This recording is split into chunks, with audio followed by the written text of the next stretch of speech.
행위에 대해서 강력히 규탄하는 바입니다.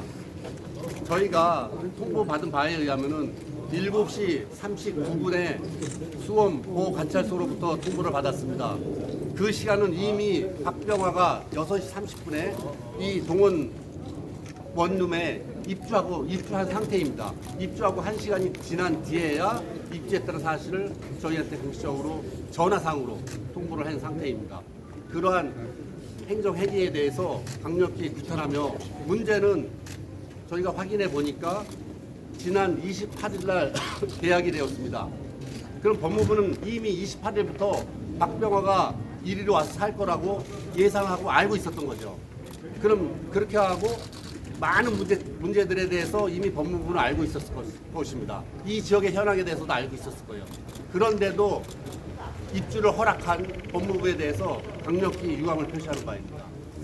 그리고 우리 화성은 이충재 사건으로 인해서 트라우마가 있는 지역입니다.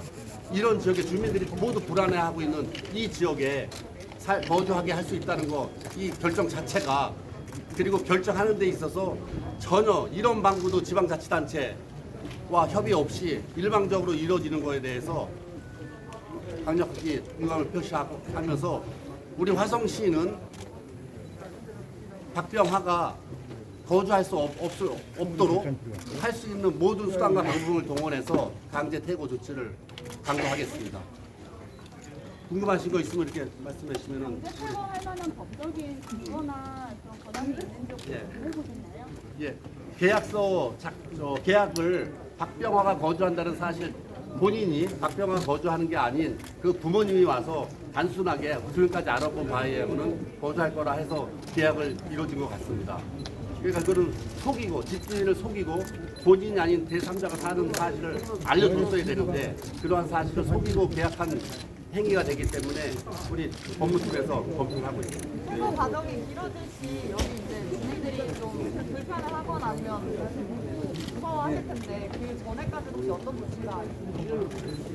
당연히 경찰도 배치될 것이며, 경찰은과 별도로 우리 화성시에서도 청원 경찰을 전담 배치를 해서 감시 감독을 해서 우리 주민들의 불안 소지를 해소시키도록 하겠습니다. 여기 앞에 수원대학교 크게 초등학교도 있는데 학생들에 대해서 안전보호도 어떻게 하시고 있나요? 수원대학교 총장님도 여기 계시는데요. 충분히 학생들한테 알리고 이 사실을 주민들과 함께 알려서, 현재 상태에서는 강제 퇴거, 화성시를 벗어나게 하는 게 가장 우선이라고 생각합니다. 거주할 거라고 생각지 않고 있습니다. 현재 거주하게 해서도 안 되고요. 제가 말씀드린 이 지역 국회의원 질승입니다. 성범죄자들 출소자에 대한 관리 감독의 문제점이 지금 김근식 사태 때부터 완전히 표면화가 되어 있었는데도 불구하고 법무부에서 마치 군사 작전하듯이 이렇게 전격적으로 해당 지방자치단체와 아무런 협의 없이 이렇게 결정한 것, 이런 것에 대해서는 추탄받아 마땅하다고 생각합니다. 그리고 또 화성시는 이 연쇄살인이나 성범죄 때문에 깊은 상처를 갖고 있는 도시입니다.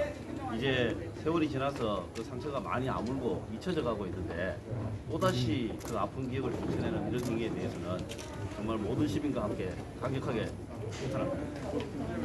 국회의원으로서 국회에서는 또 어떤 역할을 하실 수 있는지. 그 성범죄 출소자들에 대한 그 프로그램들을 좀 더 치밀하게 만들고 제도적 근거를 만들어야 된다고 생각합니다. 지금 이 지역 같은 경우에는 박병화의 그 성범죄 행태와 아주 비슷한 그 지형을 유지하고 있기 때문에, 이러한 지형에서 거주하게 한다는 것은 그 재범을 촉발하는, 유도하는 행위라고 볼 수 있습니다. 그래서 성범죄자 출소자들에 대한 좀 더 제도 개선이 필요하다고 생각합니다. 구체적으로 어떤 범위나 제도를 하면은 화성 거주를 막을 수 있을까요? 화성 거주를 막는 것은 시장님 말씀하셨지만 강제 퇴거를 위한 그 법률 검토를 종합적으로 해야 된다고 생각합니다. 우선 생각나는 것은 이런 사정을 알리지 않고 계약을 한 것은 분명하다고 보입니다. 그래서 그런 부분들에 대한 문제를 집중적으로 법률 검토해서 강제 퇴거 거기 인수는 어느 정도 예상하고 계실까요? 저도 사실은 오늘 아침에 경험치 없습니다. 여러분 아시다시피 여기 원룸에 거의 반은 수험대 학생들이 거주하고 있다고 저는 알고 있고 이런 정말 의원님도 말씀하셨지만은 그런 어떤 지역에서의 성범죄를 저지르고 물론 출소를 했습니다만 요즘 그 친구들한테 똑같은 지역에 이걸 거주하게 한다는 것은 그거는 말도 안 되는 겁니다. 저희들 학교에서는 아침에 일찍 하여튼 모든 학생들한테 홍보를 했습니다. 그러고 이제 저희도 아직 찾지를 못했는데 이 친구의 사진까지도 저희들은 전부 다 알리려고 합니다. 그래서 하여튼 일단 저희들은 어떤 중장기로 해서 단기적으로는 그렇게 조치를 취하고 이제 단기적으로는 지금 의원님께서 말씀하신 대로 어떤 여러 가지 어떤 보호 조치를 따르기로 시장님, 화성시로 온다는 예상은 전혀 못하셨어요?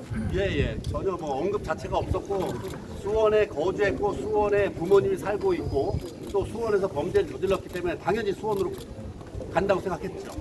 아니 너무 가까운 지역이라 충분히 사전에 예상할 수 있었을 것 같은데. 여태까지 모든 범죄자들이 자기가 거주했던 지역으로 출소 후에 가는 게 뭐 다른 지역으로 간 사례가 거의 없습니다. 그 수원 보호관찰소로 조정했다는 보도가 이미 나왔던데 예. 관할 지역이 수원, 화성 또 여러 군데가 있거든요. 근데 화성이 포함될 수 있을 거라고 언급이나 수원에 예. 전혀 없었습니다. 그 생활권이 솔직히 화성이긴 하지만 수원에도 더 가까운 생활권이에요. 수원, 화성과 이렇게 공조해서 어떠한 법적인, 법리적인 대치를 할 생각은 없으신가요? 아마 뭐 수원에서는 우리하고 같이 협의하지는 않을 거로 예상됩니다. 수원에서 벗어났기 때문에. 의원님께 여쭙겠습니다. 그러면은 만약에 뭐 중재하신 대로 세부 조치가 이루어진다면 어디론가는 가야 할 텐데 그러면은 그 어디론가 가야 되는 부분에 대해서 앞으로 그 법적인 전기를 어떤 방향으로 해야 할지 거주지를 어떻게 정하는지에 대해서는 그 법적인 절차나 혹시 보관 같은 게 있어서 그거는 이제 공공의 그 이해가 안 되는 방향으로 법무부가 지금 고민을 하고 있습니다. 범죄 유형에 따라서 거주지 제한을 법무부가 할 수 있게끔 해야 되지 않을까 생각해요. 네, 그 제도적으로. 아직 건물주하고 만나보거나 뭐 그런 건 없죠? 예. 뭐 통화는 뭐 우리 읍장께서 하고 했던 걸로. 뭐 의사표시는 어느 정도 확인이 됐나요? 예. 좀 오고 계실 거예요. 건물주가 병원에 갔다가. 언제쯤 그것까지는 제가 그 성범죄 달리 사진 공개하는 거는 다른 사람이 공개하는 건 불법으로 알고 있는데 총장님은 공개하실 예정인 거예요? 성범죄를 알림에 올라와 있는 정보를 손으로 공개하는 건 불법으로 알고 있는데 공개하실 그것도 저희들이 검토를 해서 하겠습니다. 예. 하여튼 뭐 이 지역 주민들이 가만히 있지 않겠죠. 주민들이 현수막이라도 다 붙여서 공개를 하지 않을까 생각됩니다. 그 건물주는 그 거주하는 사람을 임의로 내보낼 수 있는 자격이 있나요? 계약 위반 그러니까 속이고 계약한 게 됐잖아요. 신분 아니면 거주할 사람을 속이고. 오늘 내에 폐거가 이뤄질 수 있겠네요, 이거는. 네, 일단 뭐 건물주하고 구체적으로 상의를 좀 하도록 하겠습니다. 몇 시 정도 도착하시나요? 좀 전에 말씀드렸습니다.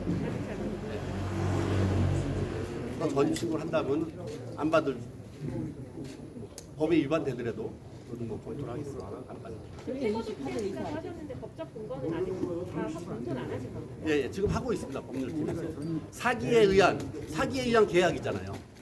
하여튼 자세한 우리 여기 집에 차 주인으로서 여기는 안 돼요. 절대 오늘 탁 내쫓아야 돼. 예. 예? 모친께서 와서 계약을 했다고 합니다. 할 때 박병호가 거주하겠다고 하는 사실을 알리지 않은 상태에서 모친께서 직접 예. 거주한다고 하셨어요. 아, 모친이 거주한다고 했는지는 모르겠지만 박병호가 거주한다는 사실을 말하지는 않았다고 합니다. 모친과 거주지 당연히 말하면 안 되지. 호매실동에 사신대요, 모친. 수원 호매실동. 그러니까요. 주로 원룸이다 보니까 젊은 사람들이 뭐 젊은 사람 비율이 50%는 여성이잖아요, 거의. 그러니까 젊은 여성들이 많이 거주하는 그런 지역이죠, 이 지역이. 이런 지역에 거주할 수 있게끔 28일부터 알고 있었으면서 법무부에서 그게 아무리 인권도 중요하고 뭐 하지만은 한 사람의 인권을 존중해 주기 위해서 수많은 우리 시민들의 이런 고통과 이걸 감내하면서까지 하라고 하는 이 법무부의 그런 행위가 규탄받아야 마땅하다고 봅니다.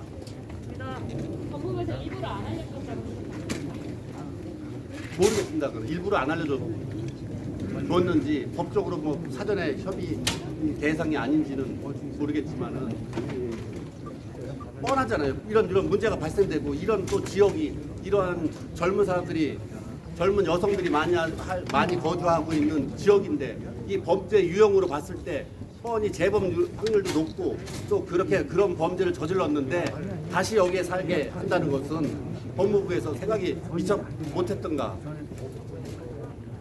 우리 시민들도 화성시를 무시하던가 그런 행위 아니겠습니까? 시장님 앞으로의 대책이 어떻게 되십니까? 대책 말씀드렸는데 일단은 강제 퇴거 조치가 우선 돼야 된다고 합니다. 강제 퇴거하기 전까지 시민들의 안전을 위해서 우리 경찰뿐만이 아니라 우리 시에서도 자체 TF를 구성하고 또 시민 안전 대책반을 구성해서 배치를 하도록 하겠습니다. 언론인분들 질문이 이제 이 정도